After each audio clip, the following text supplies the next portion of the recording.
Hi, I'm Steve from Eightfold Property, and today I'll be demonstrating how to use Fixflo as a landlord. This will be a relatively short video, just demonstrating the basics of how to use Fixflo as a landlord.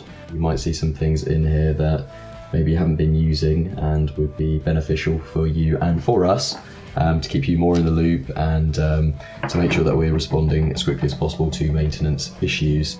Once you've been created as a user on the platform, you'll receive an email that looks like this. Fairly straightforward. All you need to do is click this button here. It'll take you through to a page where you can create a password for your account and supply any additional contact information that we need. So once you've successfully finished account creation, you'll come to this page here. It's your dashboard. You'll be able to look through the open issues for your property. This is sort of everything that is open. This is tasks for you specifically to do. In this example, we've requested the advice of the landlord, so that'll come through to yourselves and you'll be able to advise the agency accordingly on sort of what needs doing, whether you'd like us to just crack on, get quotes, or allocate to yourself to resolve.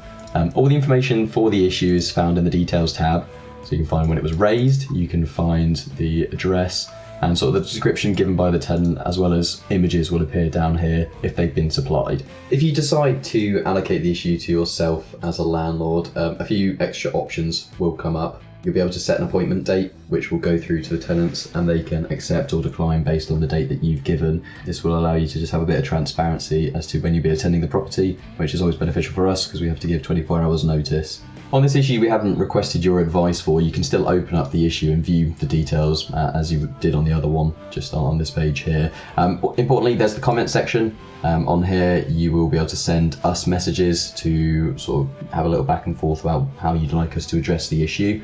This is probably the most frequent way you'll use the platform. Lastly, there's the notification options. If you go on here, you'll be able to edit how frequently you want to be sent your outstanding tasks. That's something that's entirely up to your preference. Some people like to be far more involved than others, so anything that you would like, you can set on there. Hopefully now you can see how easy it is to use Fixflo. If you've got any questions, feel free to get in touch. Thanks for watching the video. See you on the next one.